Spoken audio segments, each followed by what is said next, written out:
आप सभी को नवरात्रि की हार्दिक शुभकामनाएं। तो आज के एपिसोड में, नवरात्रि स्पेशल एपिसोड्स में हम बात कर रहे हैं नवदुर्गा के बारे में।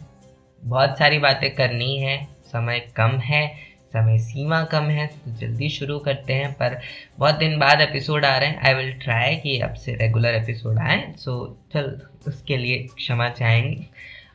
तो अब हम बात कर रहे हैं नवदुर्गा के बारे में। नवदुर्गा नवरात्रि में बहुत स्पेशल प्रेजेंस है नवदुर्गा की। Navdurga as a classic group of devis, देवियों का एक क्लासिक ग्रुप है जिनकी एक स्पेशल सीक्वेंस में हर एक दिन 9 दिन तक पूजा होती है।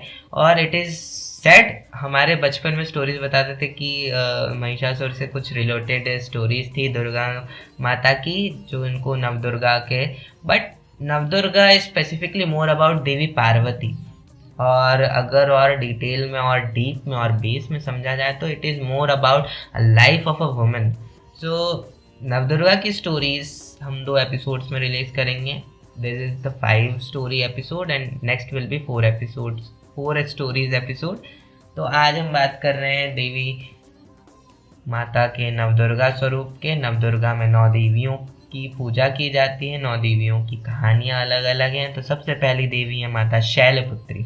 माता Shailputri is the daughter of the mountain, और राजा हिमवान, जो पर्वतों के राजा, पर्वतों में महान थे, उनकी पुत्री को हम शैलपुत्री के नाम से जानते हैं, जो माता पार्वती हैं। और ये माता का रूप, शैलपुत्री रूप, एक लड़की की, वैसे माता पार्वती के जीवन में किशोर अवस्था, जो उनके बचपन से किशोर अवस्था में उन्होंने एक्सप्लोर किया, उन्होंने समझा, उन्होंने जानने की कोशिश की, उनकी जो क्यूरियोसिटी, सिमिलरली एक लड़की की ज़िंदगी में जो किशोर अवस्था तक या टीनेजर लाइफ तक जो वो चीज़ें एक्सप्लोर कर रही होती, अपनी ज़िंदगी को, इस दुनिया को समझने की कोशिश कर रही होती, और अपनी पर्सपेक्टिव्स डेवलप करती हैं, अपनी क्यूरियोसिटीज़, अपनी एक्सपेक्टेशंस, अपनी एक्साइटमेंट्स, अपनी एनर्जीज़ को बनते, टूटते, बिगड़ते, सिमटते और कुछ और नया बनते देखती है। और इसी स्टेज में वो अंडरस्टैंडिंग डेवलप करती है कि उसे दुनिया को आगे किस नज़रिए से मोस्टली समझना है या देखना है। और जब वो इस स्टेज में आ जाती है, जब वो इस स्टेज को क्लियर करती है, then our next devi comes, that is Mata Brahmacharini. माता ब्रह्मचारिणी, ये अगर बेसिकली देखा जाए तो स्टोरीज के हिसाब से माता पार्वती का वो स्टेज है जिसमें वो शिव जी से विवाह करने के लिए तपस्या कर रही थी, क्योंकि शिव जी तो साधना में मग्न थे, उन दुनिया से विरक्त थे, उन्हें किसी से कोई मतलब नहीं था। तो वो विवाह भी क्यों करते, उन्हें तो संसार से मतलब ही नहीं। तो अब शिव जी को मनाना था, तो माता पार्वती अपना ज्ञान बढ़ा रही थी, अपनी शिक्षा ले रही थी, अपनी साधना कर रही थी, अपनी साधना में अपने आप को और बेहतर बना रही थी as a human, as a मनुष्य के तौर पर, फिर बाद में आगे जाकर as a species, as a human के बाद, सेम लाइन क्यों रिपीट कर, एज अ मनुष्य के बाद as a devi, as a sadhvi, as a student, as a जो भी उनके स्टेज थे। और after a point, as a devi, वो खुद को एक्सेल कर रही थी, खुद को एडवांस कर रही थी, ताकि वो शिव जी से विवाह करने योग्य बन पाए।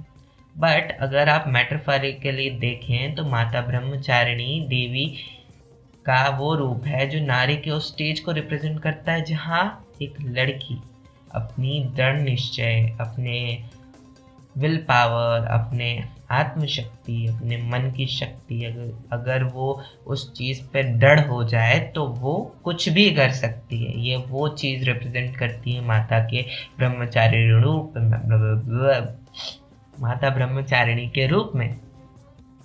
बिकॉज माता ब्रह्मचारिणी देवी पार्वती का वो रूप है जिनमें उन्होंने शिव जी, जो इस पूरी दुनिया से विरक्त थे, माता सती से विवाह करने के बाद जो उनके साथ हुआ था, उससे दुखी होने के बाद, उससे इस संसार से विरक्त हो गए थे कि अब उन्हें इस संसार से कोई बंधन नहीं बांधना, उनको विवाह के लिए मना लिया था। देवी ब्रह्मचारिणी वो रूप है देवी पार्वती का, वो स्टेज है उनकी तो ये दृढ़ शक्ति दिखलाता है एक नारी की, एक एज अ वुमेन वो उनकी विल पावर रिप्रेजेंट करता है। और जब अब शिवजी को विवाह के लिए मना ही लिया है, तो अब आते हैं अगली देवी पर, जो है देवी चंद्रघंटा। तो देवी चंद्रघंटा देवी का वो रूप है जो उन्होंने एज अ ब्राइड महादेव से विवाह करने के लिए लिया था। तो स्टोरी गोज लाइक दिस कि शिवजी की स्टोरी सब जानते हैं कि शिवजी की बारात कैसी थी, शिवजी की बारात में क्या क्या नहीं था, शिवजी का रूप कैसा था, शिवजी का जो भूत भावन रूप था, भस्म में रमे हुए, बैल पर आते हुए, नागों से बिच्छुओं से सजे हुए, ऐसे जो रूप था उनका, जो हम यानी एज अ भक्त बहुत सुंदर था, माता पार्वती के लिए बहुत सुंदर था, क्योंकि वो तो शिवजी से प्रेम करती थी ना। पर एज पेरेंट्स वो जो एज पेरेंट्स जो माता पार्वती के माता पिता थे, उनके मन में एक शंका थी, एक डर था। और जब वो शिवजी का ऐसा रूप, उनकी बारात जब ऐसी देखी, तो उनकी माता और डर गई, तो शादी कैंसल होने तक आ गई। तो सबने शिवजी को समझाया, मनाया, तो शिवजी को तैयार किया। फिर शिवजी ने जो रूप धारण किया उसे चंद्रशेखर कहते हैं। चंद्रशेखर यानी जो शिवजी बिना तैयार हुए इतने मनमोहक लगते हैं, वो जब तैयार हो चुके, गहनों में सजे हुए हैं, आभूषणों में सजे हुए हैं, उनके मस्तक पर चंद्र चमक रहा है, as a rajkumar, as a prince पूरे तैयार हुए हैं, उनके आसपास ऐसा छत्र, और जो यानी देवताओं की छटा तो कुछ नहीं लगती, और ऐसा रूप जो पूरी दुनिया में किसी का है ही नहीं, किसी ने देखा ही नहीं आज तक।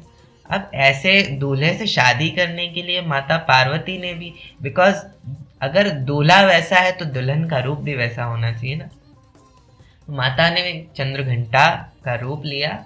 एज देवी चंद्रघंटा का जो विग्रह है, वैसे आपको एक एज अ वॉरियर दिखेगा, 8 भुजाएं हैं उनकी, और अस्त्र शस्त्र, कमल और आशीर्वाद की मुद्रा सब धारण किए हुए हैं। बट ये एक as a bride stage represent करता है नारी की लाइफ का। और जब शादी हो चुकी है, तब लाइफ का वो स्टेज आता है जब एक नारी अपने जीवन को अपने जो नया परिवार मिला है, नए घर गई है, वहाँ हर चीज़ को सेटल करने की कोशिश करती है, हर चीज़ को और बेहतर बनाने की अपने हिसाब से, और थोड़ा अपने आप को उसके हिसाब से ढालने की कोशिश करती है। और वहाँ वो स्टेज पर माता कात्यायनी का रूप आता है, माता कूष्मांडा। तो जो माता कूष्मांडा का रूप है, माता कूष्मांडा भी एक अष्टभुजी या फिर 10 भुजाओं वाली माता हैं, जो सिंह पर रहती हैं।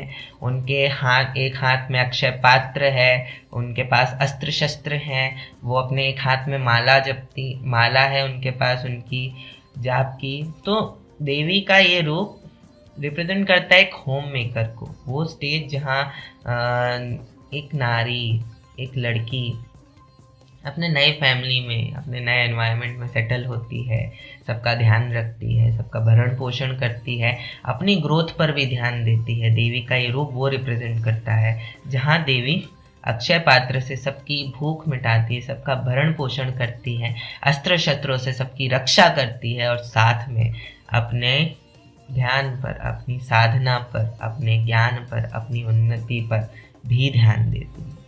माता कूष्मांडा उस स्टेज को रिप्रेजेंट करता है इसमें। और माता कूष्मांडा की एक और इंटरेस्टिंग स्टोरी है दैट उनका नाम रिप्रेजेंट करता है, उनके नाम को अगर ब्रेक किया जाए संस्कृत में, तो उसका अर्थ निकलता है ऊर्जा का एक छोटा सा अंड, या फिर एक ball of energy, the cosmic energy egg.